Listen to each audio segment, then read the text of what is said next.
Hi, it's Steve Rhode, your Get Out of Debt guy. If you're listening to this podcast, you probably want to learn more about money, credit, and debt, or you're one of the many good people out there with bad debt and you want it to go away. But stick with me. Together we can make that happen. Either way, I'm here for you, and I believe a better and more financially successful future is ahead. It can be within your grasp. I'd like to ask you for a favor. If you find this or any of my podcasts helpful, please take a moment and leave a review on the podcast platform you're listening on. Your feedback and opinion matter to me, and if I've done a good job, your review helps others to find the podcast as well. And while you're there leaving your review, don't forget to subscribe to the show so that you can be notified when the next episode comes out. Last piece of housekeeping. If you have a question or comment you'd like to hear on an upcoming podcast, you can leave me a voice message at getoutofdebt.org/message. Or leave me a question for me to answer on my website by going to getoutofdebt.org/question. Thank you so much for being a great listener, and I'm sending you a giant virtual hug in return. And now, on with the podcast. Don't be embarrassed, and trust me, don't be ashamed. Everything you say to me, baby, is confidential. I know this is really intimate stuff, but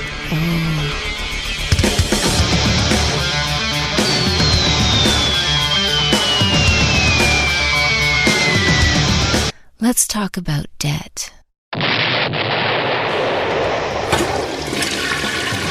Coming to you again with more help is your Get Out of Debt guy, your man with the answers to solve all your financial worries.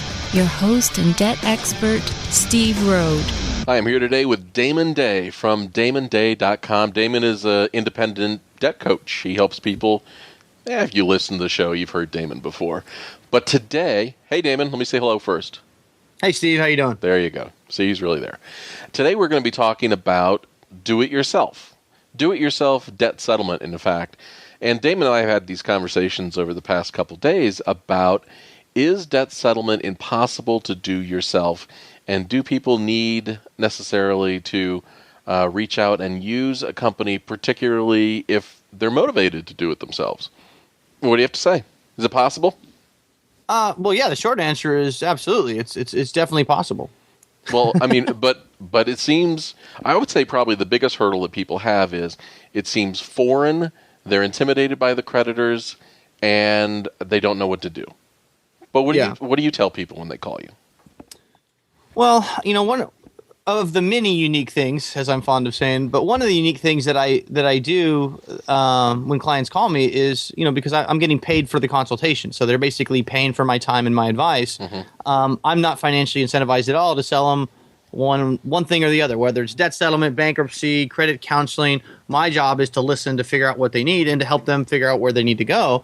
So one of the unique things that they do get, especially if we're talking about debt settlement, let's say we've gone over my client's circumstances and they've narrowed it down to where a debt settlement strategy makes a lot of sense. Well, then the next thing I'll start talking about is, well, okay, if the debt settlement strategy makes sense, I'll walk them through it, all the pros and cons. Here's how it's going to work. Obviously, make sure it makes sense as well. I'll have to take a look at it because just because the client thinks it makes sense doesn't mean I do.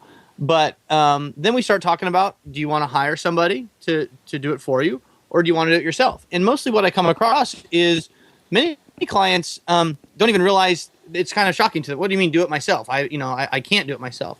And the reality is, you actually can. You need some information and some knowledge to do that. But there are pros and cons to both, to either hiring a professional to do it for you or doing it yourself. And I look at it as more of a personal preference. If, as you mentioned briefly, if somebody has the time and the desire and I don't know if I really say the Constitution, but in certain respects, yes, the Constitution to take that on, as long as they have some knowledge when they're doing it and maybe a little bit of guidance, they could do very well for themselves. And then other people would just prefer to pay a fee to have somebody else do it for them. But it's really a personal preference. And that's one of the nice things that I give my clients is a real unbiased look at this is really what it would take if you want to do this yourself, and this is what it's going to take if you want to hire somebody. Well, we've heard so much recently, and consumers, when they go online right now, they're hearing all these pitches about you need to work with an attorney in order to settle your debt. You need to work with a law firm. Is that true? No, it's not true at all. But the reason they're hearing a lot of that is because of the new law that the FTC passed last year, and they banned all these debt settlement companies from their bread and butter money, which was charging all these fees up front and performing a mediocre service. And most of these guys were just running a con or a scam as far as I'm concerned. And so what happened was there all these guys now that can't make this upfront money, a lot of them are trying to turn to these attorney models where they think it's going to provide them some kind of a shelter or a loophole where they're still going to be able to go out and sell the service with upfront fees and then claim what's for the attorney. And basically you'll notice that if you look over at this industry over the last several years, the advice that's being peddled out there in the free consultations and the marketing messages tends to change based on what it is they're selling.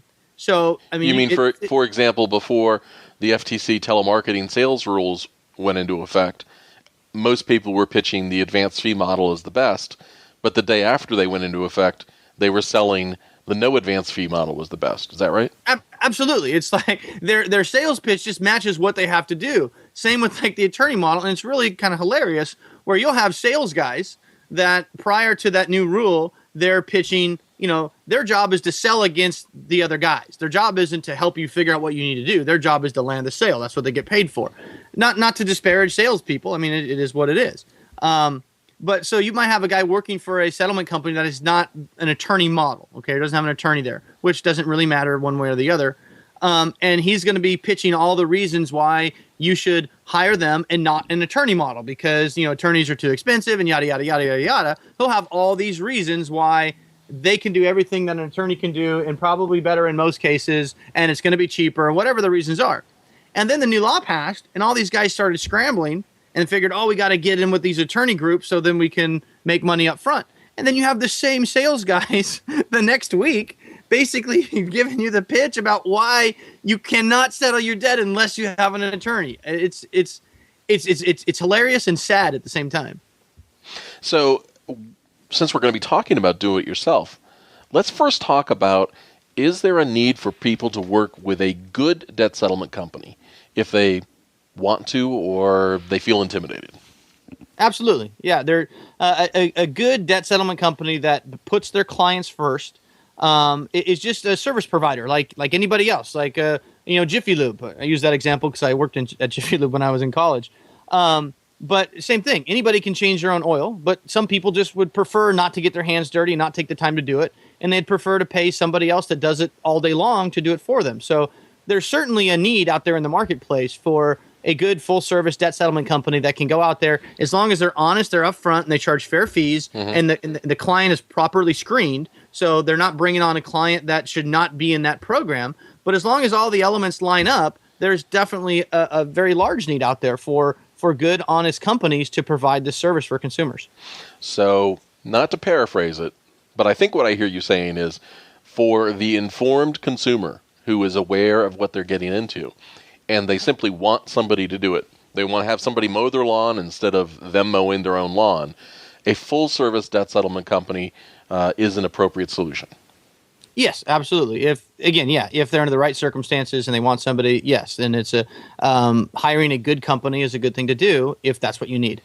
But the question of the day is, do people need to hire a debt settlement company if they want to try to do it on their own? And if they do want to try to do it on their own, what's the first step? Oh, to answer your first question, no, they don't need a debt settlement company to do it. Maybe 5, 6, 7 years ago, a lot more people were hiring companies to do it because it wasn't I would say as mainstream with the creditors, if that makes any sense. Whereas these days, it's almost automatic. I don't want to oversimplify it. It's not automatic, but there's quite often times where if you literally just, you can't pay your payments and you literally just don't pay for a couple of months because you can't, a lot of creditors will actually send offers. Now, are they the best offers you're going to get? Sometimes. Sometimes they're not. So there's definitely some knowledge and some strategy that would go into it. But for somebody that wants to take it on, they don't have to go out and hire a company to do it, because there is no magic to debt settlement. I mean, that's just the honest truth. There's no magical, what do you mean by that? Well, a debt settlement company can do for a client basically exactly what a client can do for themselves if they're inclined.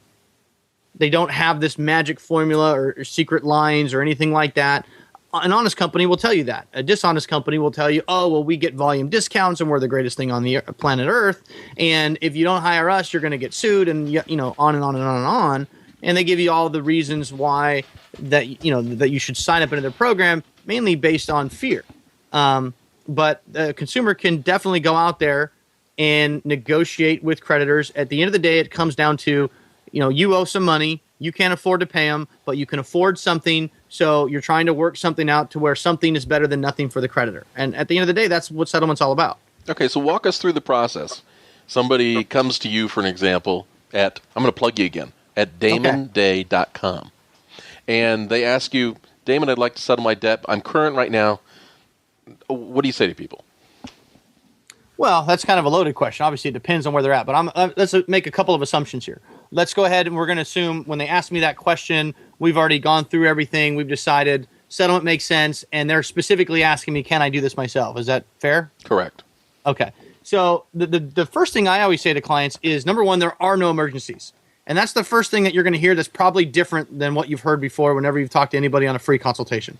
And, I'm not saying that everybody that does a free consultation is bad. That's certainly not the case. But the majority of them, they obviously are financially incentivized to have you buy something. So there's usually going to be some level of urgency there. They're going to try to close the deal, get you to sign up. But the reality is, unless you've been sued and, you've got an answer to the complaint by tomorrow or the next day, there's really not going to be an emergency, especially if you're current on your debts or just a month or two behind. So the biggest thing that I typically do for clients is say, look, there's no emergency here. Let's take a couple of months and let's work this out. So you want to settle your debt. Well, there's a lot of knowns that we know. We know what you currently make. We know about what your expenses are. But there's also a lot of unknowns. Your job's a little bit shaky. You've been hearing rumors of layoffs, things like that. So there's a lot of things that are going on that we have no control over. Well, in debt settlement, we know that most creditors are not even going to entertain a settlement offer for several months anyway if you're current. Mm-hmm. You're going to be looking at least 3 to 4 months before you're going to even be in the right department, whether that's working with a debt settlement company or doing it yourself. A debt settlement company is not going to be able to go out and settle your debt in the first month either. So during those first couple of months, there's no rush to jump in and hire somebody if you're not quite sure what you want to do yet. You can literally just start saving your own money, and we can walk through the fundamentals of what's going to happen. I will prepare that client for how to deal with the phone calls, because there will be phone calls, but they're usually very nice and cordial. Tell them exactly, what to tell the creditor.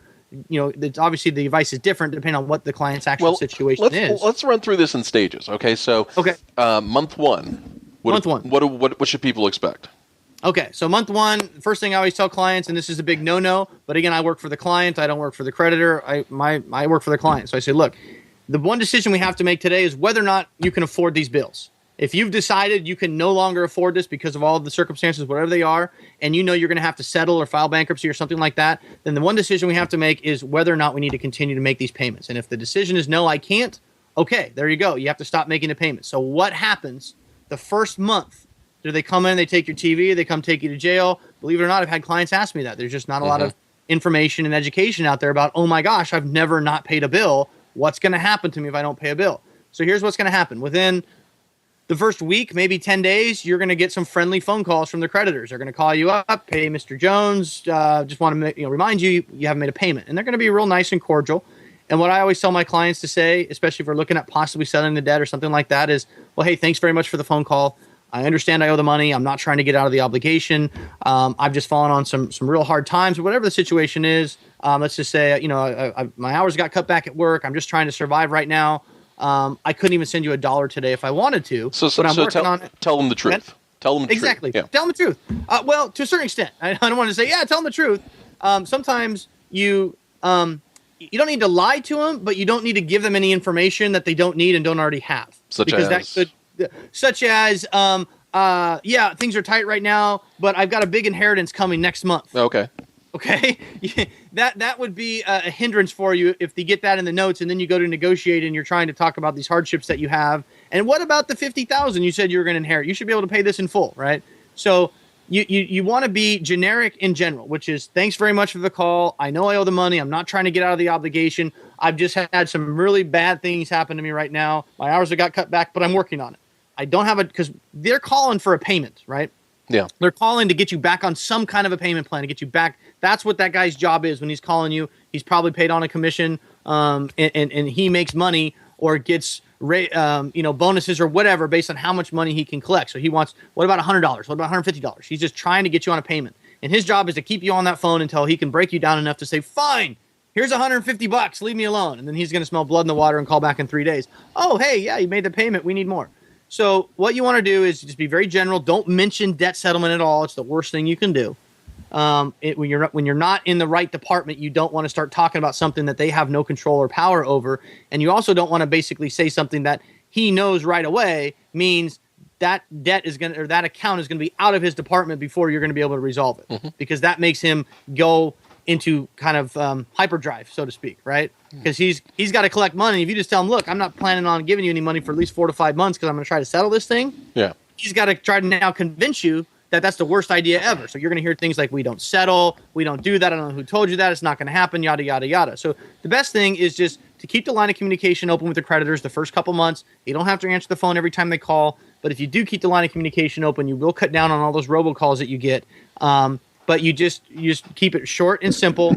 You go through your little spiel. Tell them, look, I can't do it right now, but as soon as I can, I'll definitely call you. And then he's not going to be satisfied with that. He's going to come back, and he's going to want to be your friend. He's going to want to do a memory jogger, and he's going to want to help you. Well, what can you borrow money from a friend? What about this? What about this? Can you, they're going to try to come up with creative ways to try to remind you that you can get money from whatever. So just let him do his little spiel, listen to him, but then be very polite and circle it right back. Again, I've already thought about all those things. Like I said, I'm really struggling. I don't even have $1 today, but as soon as I can get something going, I'll definitely give you guys a call. Please check back with me in a couple weeks. Okay, so month two is going to be a little bit of the same, but let's flash forward to month 3. Yeah, well, real quick, because it's an important point. So once you get that second point, you just basically have to say, but I'm real sorry, I got to go, I've got an appointment. And you have to hang up. Because if you don't, they'll literally keep you on the phone forever, and people will eventually just get to the point where they don't know what else to do, or they'll get tripped up, and they'll want to send $100 or something. So it's important to do your spiel. Let them come back once. Don't drop your microphone. And then do it just one more quick time, and then you have to exit. You have to be aggressive with that and just say, I don't mean to be rude, but I do have to run. But give me a call back in a few weeks, and then you just go ahead and hang up. And I guarantee you that's going to be the nicest call that the guys had that day. You're not being rude. So, okay, flash forward a couple of months. Right? Right. You haven't made payments. You've been very polite, but you've moved into the next bucket or so in collections.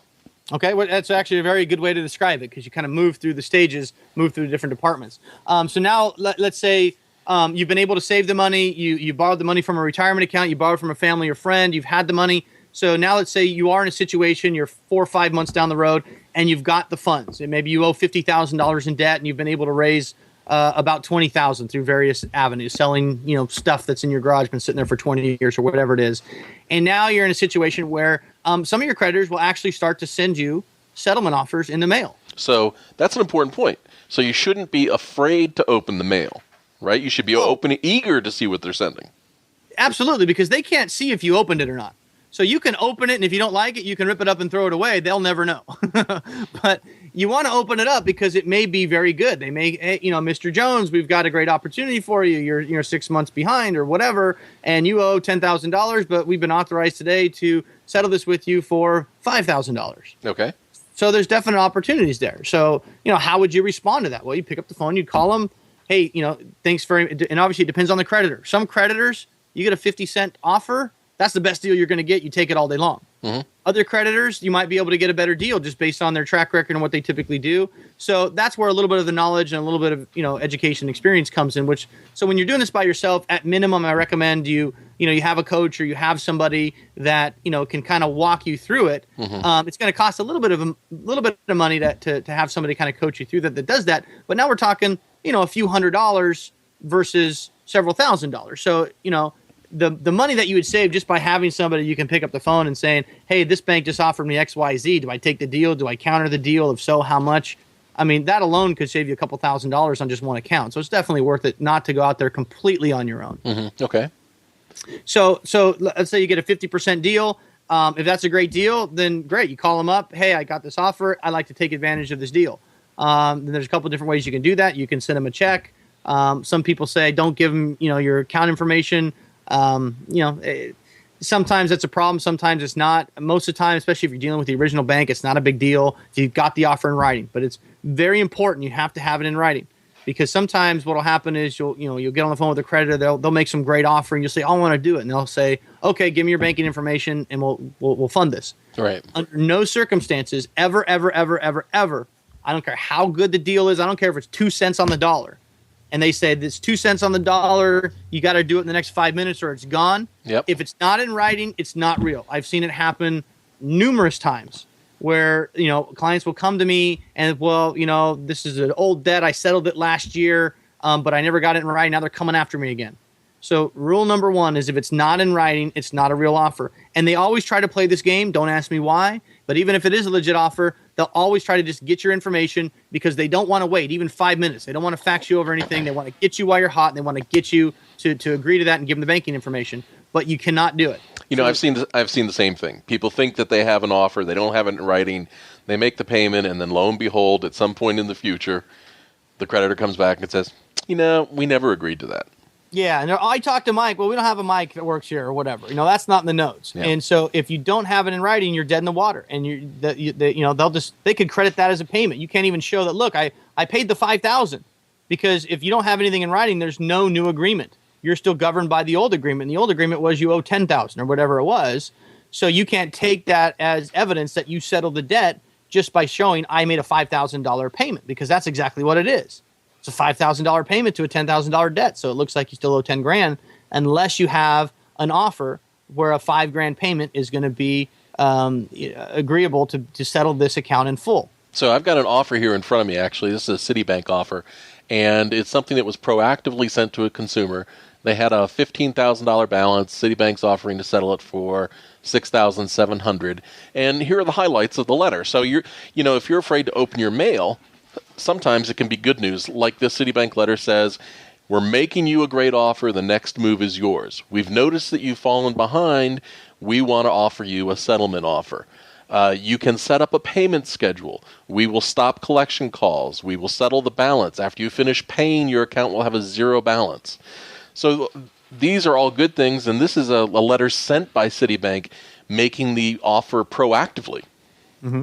So if you get an offer like this in the mail, do you need to be intimidated about calling Citibank and trying to get a better offer, or should you take something up? This is a 55% reduction, so should you take them up on an offer like that?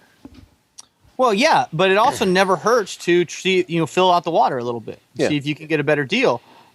Which again goes back to obviously having somebody there that can help you really does help. But if you don't, and you're just going to go for this. A good strategy and tactic that I've taught my clients to use is use a third party, money person basically. And you don't say, look, I've got $5,000. I want to try to settle this. You say, well, I don't have any money, but I've been talking to friends and family. There's some people that might be willing to loan me some money, and I might be able to come up with X. Mm-hmm. And the reason you do that is because then you're never going to be in a position where they can pin you down on some kind of an agreement right there and trick you into making that payment over the phone, because it's not your money. Even if it is, again, this goes back to you asked me, so you tell them the truth. You don't always tell them the total truth. Even if it's your money in your savings account, you tell them that I don't have any. It's a friend or a relative, because then you have this fictitious third party, so to speak, that it's like, well, it's not me. I really want to do this. It's a really good deal, but I don't know if my relative can loan me that much money. Because if you're negotiating first person with your own money, you really lose a lot of leverage that you would have if it's somebody else. It's kind of like they do in real estate transactions where they teach you when you're a landlord, you pretend to have this silent partner, like, well, it's not me. I'm not evicting you. It's my money guy says we can't do this. But I really feel for you. I feel bad. It's the same concept, because then they can't get mad at you. You're the good guy, even though you're playing both roles. So when they're negotiating, how I would call up Citibank in a situation like that. Now I don't call up and negotiate for my clients. That's not what I do. I'm not a debt settlement company. I do strict financial consulting. Of course, I can teach somebody to do it just because it's information. That's what I get paid for. But how I would do it is I would call them up. Hey, I just got this offer. It looks really good. I appreciate it. Man, I just don't know if I can come up with $5,000. But you do it this way so you don't completely close the door, just in case that is the best they're going to do and you really want to take it. You don't want to close the door and just say, hey, I don't got it. The best I got is $2,000. And then you go back and forth and you stick on your $2,000 and they say, well, sorry, we can't help you. Yep. Now where do you go? You call them back tomorrow and say, oh, miracle, I hit the lottery. So what you want to do is you call up and say, well, man, I've been struggling. Obviously, I'm 6 months behind here. I've been out of a job, but I really want to get this taken care of. I know I have the money. I've been talking to some relatives, and they may be able to loan me some money, but there's just no way I can get $5,000. I might be able to get $2,000. Mm-hmm. Is there anything we can do? And that's how you can feel them out, because then no matter what, you always have that out to where if there's no way they're going to go lower than that, and you still really want to take that deal because, hey, a 45% or a 55% reduction is still a good reduction. Then you still have that out where you can say, okay, well, if that's the best you can do, I got to go. I'll make some more phone calls. How long is this offer good for? And then you can go and then call them back the next day or whatever, and even try it again if you want to. Or you can just say, yeah, I found a couple more relatives. I'm able to take the offer. So if you're working with a debt settlement company, a full-service debt settlement company, between month 1 and 3, there's nothing really that's going to have. Let's say you got a letter from a creditor saying we're going to sue you.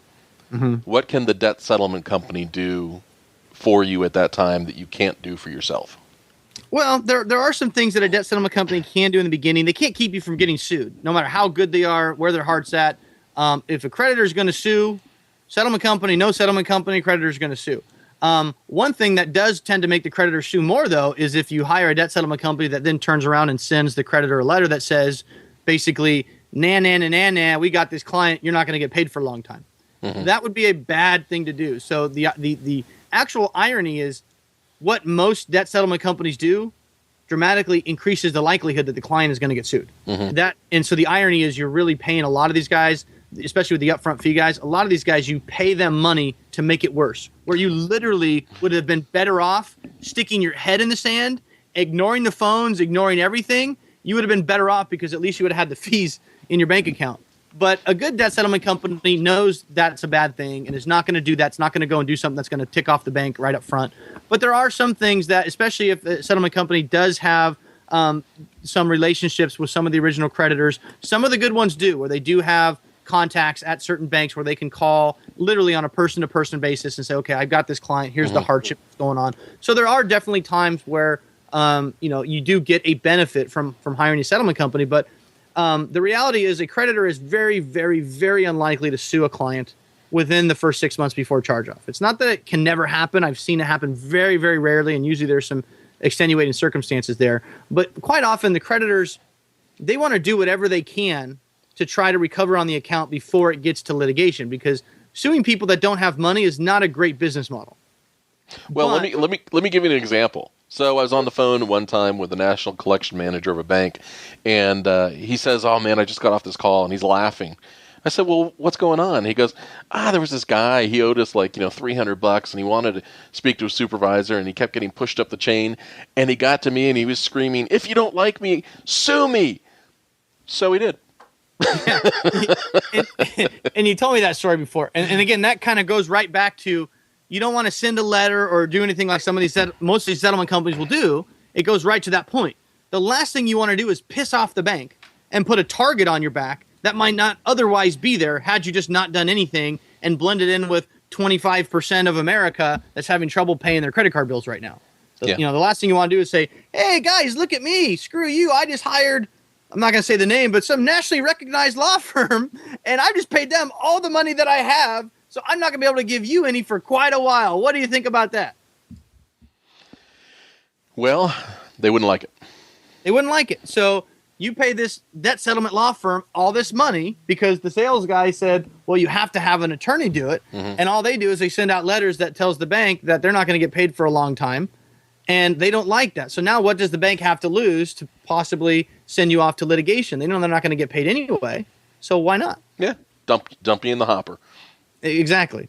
What people don't understand is that while somebody might go out, a consumer might go out and hire an attorney and pay a fee to take care of some action, these banks have negotiated large networks of attorneys, and it literally is just dumping a case in the hopper. Yeah. They're not concerned about how much they're going to necessarily spend on your case. The process says when somebody reaches this threshold, you sue. Well, yes and no. And I get that a lot. People say, well, it's only $3,000, so I'm not going to get sued. And there's really no rhyme or reason to it other than it's just like playing roulette, Russian roulette, okay? I've seen clients that have $50,000 accounts that just went past the statute of limitations, never any litigation. I've seen people get sued for less than $1,000 that have no assets, no income, protected Social Security, no possible way to recover, yet still get sued, which is kind of goes to your point that it's just kind of what it goes in the hopper, whatever comes out. Banks don't sue everybody that don't pay them. If they did, they would lose a ton of money because just because they win a lawsuit doesn't mean they're never going to collect anything. Right. But if they never sued, because like I said, suing people that don't have money is not a great business plan. But if they never sued anybody, what would be the whip, so to speak, that you could crack to where once somebody got a few months behind on their credit cards, their credit got shot anyway. If they knew there was no chance ever that they could get sued, what would be that motivation that drives them to hurry up and raise the money to pay these guys back as quickly as possible? Right. So the bank has to sue often enough to keep it in the public psyche that, hey, there's a good chance you're going to get sued here. But they don't sue everybody, otherwise they just lose a ton of money. So right. the moral of the story is if you can't pay your debts, try to resolve it or settle them as quickly as possible before you become potentially one of the ones spinning around the cylinder and might land on you. Well, let's flash forward now. Month 4 and 5, you've been dealing with the calls. They've probably been escalating a little bit. They might be getting a little bit more tense. What happens in month 5 and 6? Month 5 and 6, you're starting to get right up to charge off. So some creditors, you just let them charge off. Some banks, for whatever reason, they're not that open to settling. And this stuff changes all the time. So if someone's listening to this 2 years from now, everything I say might be completely backwards and completely wrong.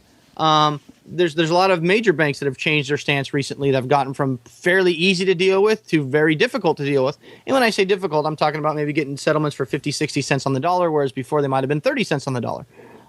So still, I mean, when you look at that in the grand scheme of things, 60 cents on the dollar without interest, it's not a bad deal. But so every creditor is different. They have different ways they handle it. Some creditors, that's right in the sweet spot. You're 5-6 months in. That's the time they're about ready to charge it off after 180 days. And that's when you're going to get a really good offer, have the best chance at getting a good deal. Other creditors are still going to play hardball. And you usually would get a better deal if you just let it go ahead and charge off. Mm-hmm. And then you negotiate with a third-party debt buyer. Well, some people are under the impression that a charged-off debt means you don't owe it anymore. Well, that's, the internet is a wonderful thing, but it's a horrible thing at the same time. And one of the problems is you can't read or believe everything you read on the internet. And that has absolutely nothing to do with the other. A charged-off debt is simply an accounting term. Banks are required, according to GAAP, to charge the bad debts off their books after a certain period of time, so they can't just carry a whole bunch of losses on their books for several years and then wait till they have a huge banner year, make a ton of profit, and then dump the losses on the books for that year for the last 5 years. So they just want them to take the loss around the time that they actually incurred it, and it has nothing to do with their ability or their opportunity to collect on that debt. Mm-hmm. Nothing to do with it. Okay, so some creditors may charge off the debt, some may not. But at what point do you say you've done all you can and creditors are going to settle or they're not going to settle? Well, they all charge off the debt. Some will sell it off, some will send it off on consignment, some will still retain it in-house for a while. That's never really a question of whether or not they will settle. There's almost always a settlement. I mean, I guess and that's, you get a debt buyer or something like that. But in a very rare situation, if it goes to a lawsuit and you've got some hardball attorney that's maybe willing to waive some of the fees, but essentially the settlement is 100%, that can happen. But that's certainly more the exception than the norm, because you got to keep in mind these guys that you're dealing with, the creditors, the debt collectors, they want to settle just as badly as the client does, because they know they're not, especially you get a debt that's a year old, a year and a half old. The chance of them calling you and you writing them a check for $10,000 are slim to none, right? So they're just out there trying to get what they can get because it's about business. It's about making money, and they've got a certain amount invested, and they're trying to recoup their costs and make a profit. All right, so we've worked through this process. You've talked everyone through month 1 through 6, and the process seems to be fairly clear. What do people need to know now before launching out if they want to try to do it on their own? Do they need to make a decision about working with somebody else, or do they need to get more information or advice? What do they need? Well, this part is obviously, I pride myself on being, I'm going to give you unbiased advice. Obviously, anytime I say, well, you should call me, that would be under the category of actual biased advice. But, I'm good at what I do. So, I don't recommend consumers go out there completely on their own. Whether you want to talk to me about it or talk to somebody else, there's other companies out there that offer really good coaching programs that can coach you through, the debt settlement process.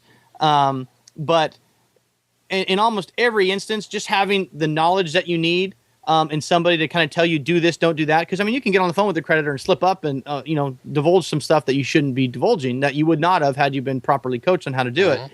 So, we were dealing with 30 grand in debt, 50 grand in debt, 100 grand in debt.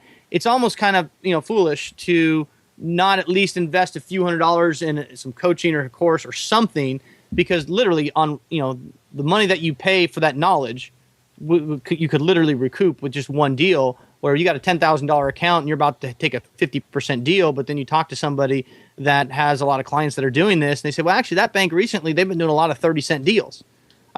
Just that alone, could save you $2,000 just by a little bit of information, knowing that that bank has recently been doing 30 cents on the dollar. So a lot of it is really not about how good of a negotiator you are. It's about what kind of inside knowledge you have about what that bank is willing to do.